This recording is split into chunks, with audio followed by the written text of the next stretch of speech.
So many times you see this. An amazing silky oak piece of furniture, covered in a dark stain or white paint.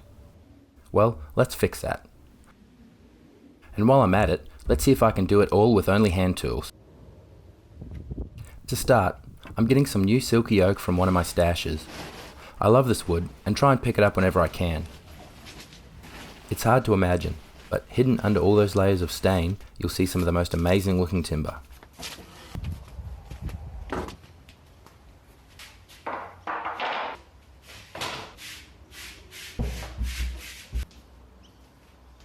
As always, I start with a cleanup and taking apart the easier parts of the job. This will give me a chance to see exactly what is needed and make sure I either know what to do or that I can go out and teach myself first before I try it on the real thing. Case in point, fixing these broken mortise locks.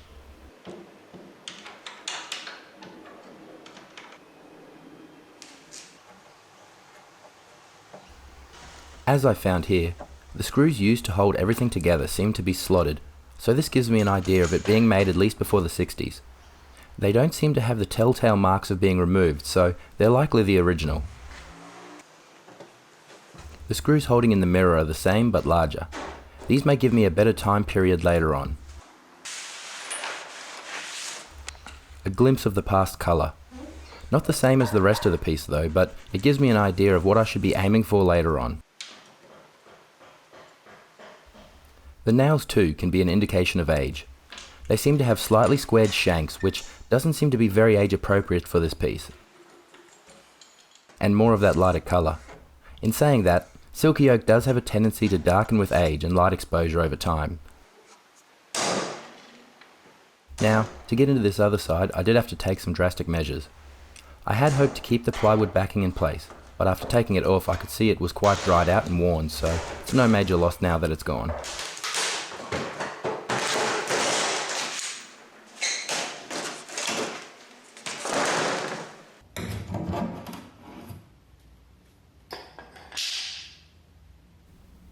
Annoyingly, I found out that sometimes, apparently old locks will just open themselves when turned on their side. I guess I know now, but it's still kind of annoying.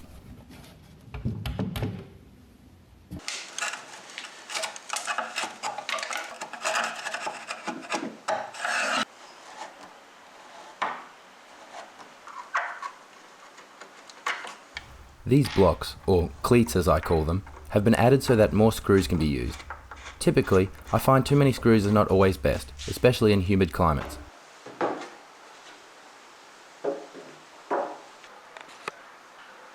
Interestingly enough, it has construction marks in place, meaning it was likely a custom piece. They show information such as face references that measurements are made from, and alignment marks possibly showing that the two pieces were planed and jointed to fit one another.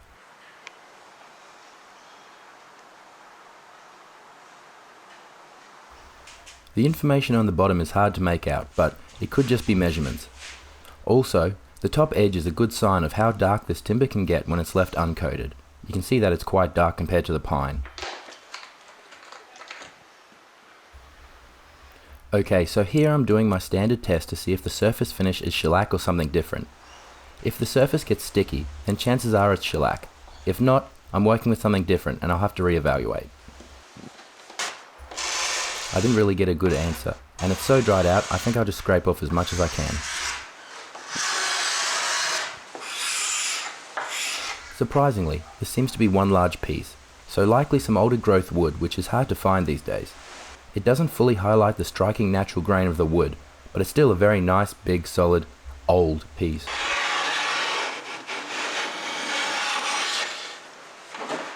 Cleaning and planing this end grain is the hardest part, as the wood has a large grain structure that can pull out if you're too aggressive with the cut, so you need to take your time.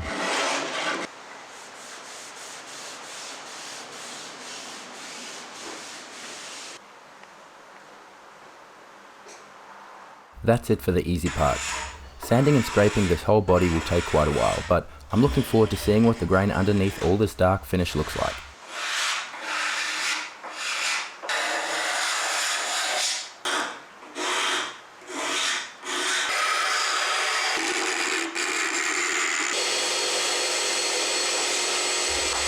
This was the one power tool I allowed myself.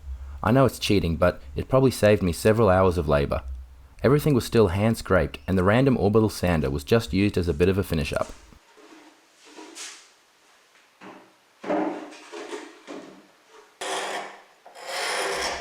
Some of the nicest grain on the entire piece was in the legs. It was hard to clean, but wow. Sadly, some of the nicest sections of that were hidden on the back of the back legs. Bit of a shame, but there's still some of the nice stuff to be seen. I wipe everything down with water to raise the grain, and then I give it another quick sand.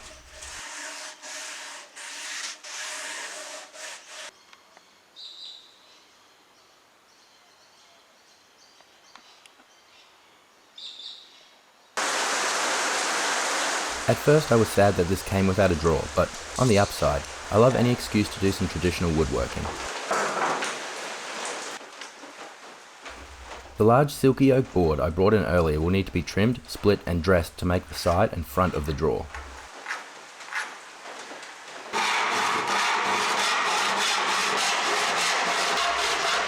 And they say you can never have too many saws.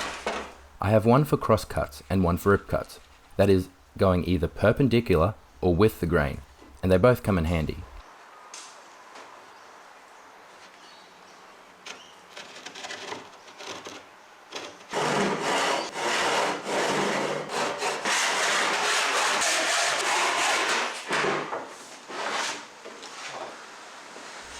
A little rough, but not bad for an 80-year-old, and it's easily followed up by my new 100-year-old No. 5 hand plane I picked up the other day. The larger hand plane is great for leveling a broader surface like this.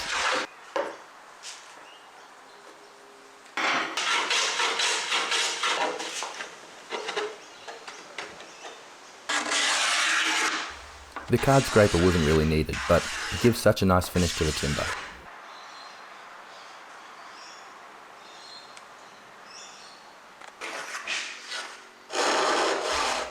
I split this piece in half again for the side and start dressing the drawer front from another part of the same board.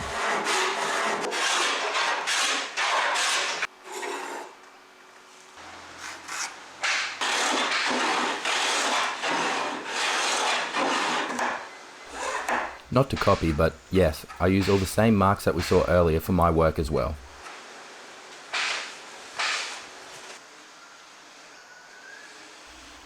I like to use my more modern Japanese dozuki saw for cuts where I need a really fine curve. I also like using it with a straight board, so I don't have to remove as much wood with the hand planer later on.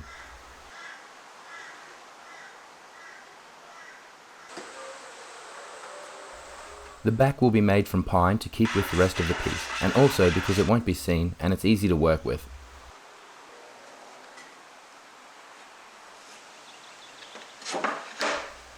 I have a terrible memory, so I add more marks than I probably need.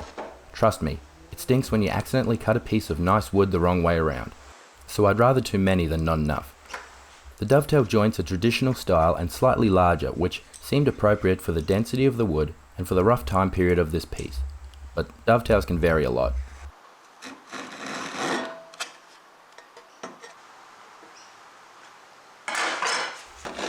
Any other woodworkers watching might not like this, but I always rotate my piece so I can cut vertical. If you position yourself correctly, you'll find it's easy to always cut vertically as you line up your wrist, elbow and shoulder while making your hips parallel to your forearm. Trust me, it just works.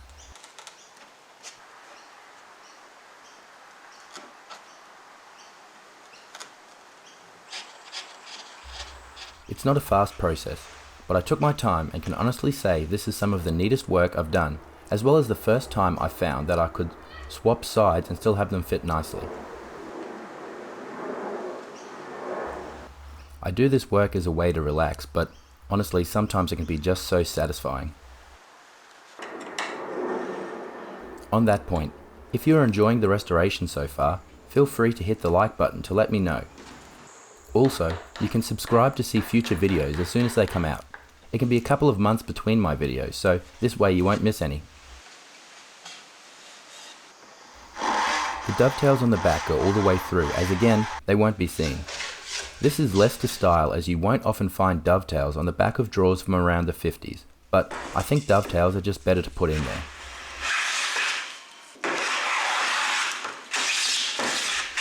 The back is plain so the base can slide in when it's glued.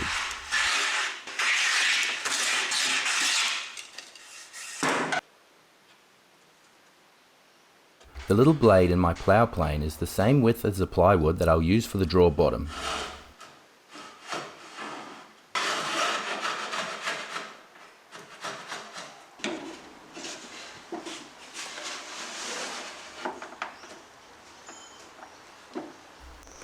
I make sure to measure the ply out oversized so it can be planed to fit inside the drawer later on.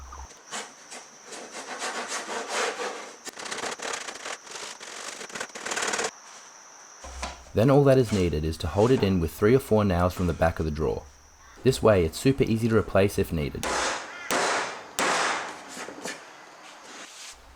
Due to the open grain of the Silky Oak, I decide to fill and seal the wood. Otherwise, you can find that some sections of the wood will take in too much of the final finish and look much darker than the rest of the wood.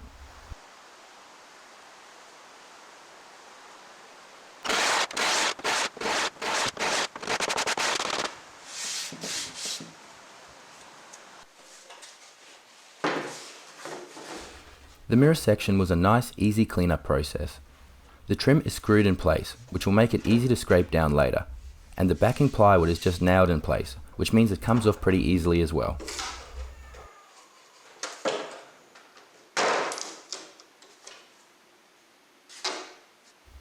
There is another marking hiding in here, but I can't find any information on it. I do wonder if 67 is a build year, meaning maybe this piece was made to look older than it really was.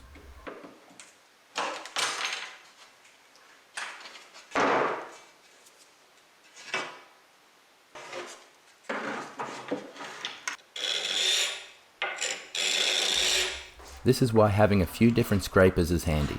They can get into spots that a sander would never get into. Especially on this trim piece, they save a lot of time.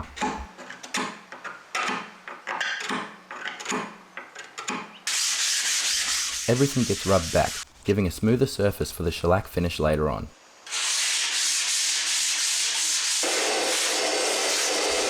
It's not the toughest finish, but to me, it looks great and makes everything look warm and relaxing.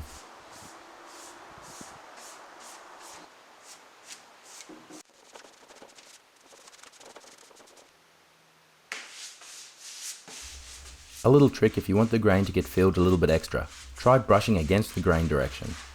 I'm not going for a high polished finish, but it does help with some consistency overall.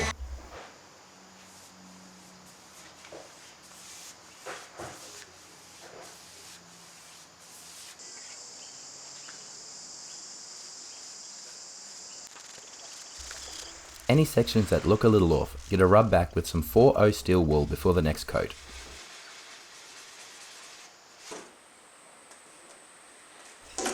Now, these back panels.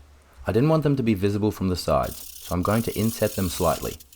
Also, it's kind of handy if a lock breaks, you won't need to take the entire back off to get in there.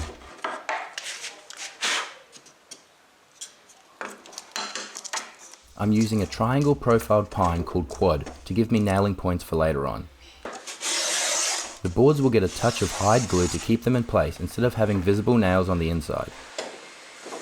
I may even leave a note on the back to let future owners know that they can heat the area slightly and get in easily if the locks break.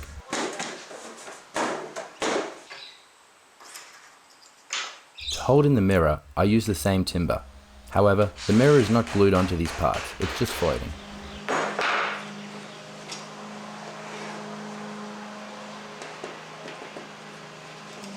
And then I just give them a quick hit with the plane just to make sure that they're level. The glass is masked up to help avoid getting any shellac or any of the wax on it later.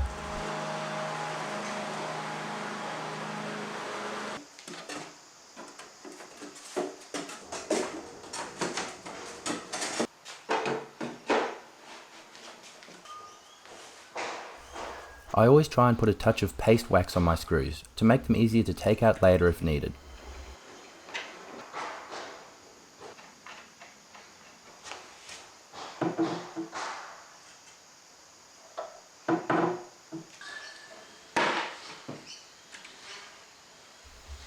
And with no major changes, reassembly is pretty straightforward.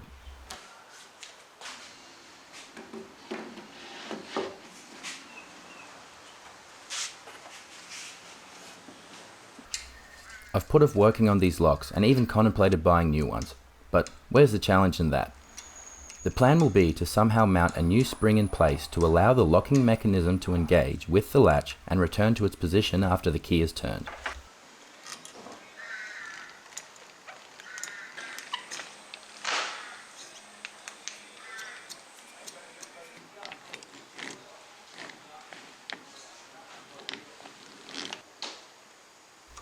These little bolts are from an old computer and look like they will do the trick in stopping the spring from moving side to side and getting stuck again.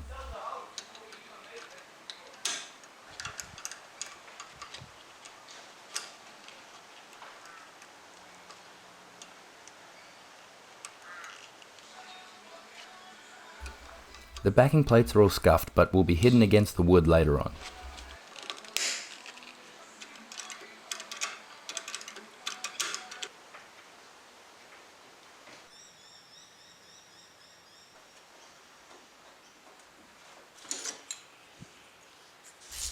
As for these original handles, I'm just going to take back the rust a little and then wax them up. I liked the design and I haven't seen anything too similar to them before. Also, the darker patina is nice contrast to the honey-coloured wood.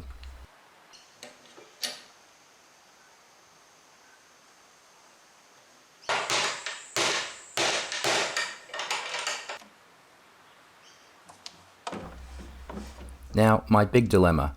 Despite my searching, I couldn't find a pull for the drawer that was old enough or looked quite right to match the other two. I've gone for an aged-looking modern handle that is mounted with only one hole. If I come across anything that suits better later on, I'll be able to easily hide the hole instead of trying to hide several. Finally, I apply several coats of wax, and this particular wax will set quite well after a few days. It gives a nice feel to the piece, though it will need maintaining a couple of times each year. I'm quite happy with how this came out. I wish I'd left some more of the darker stain in corners to accent it a little bit, but I'm pretty happy with everything else in general. The drawer came out great, and I'm happy knowing that I did most of it without electric tools.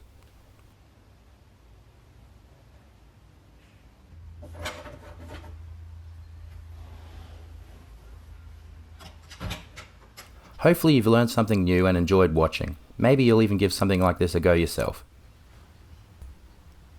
Anyways, as always, catch yous next time.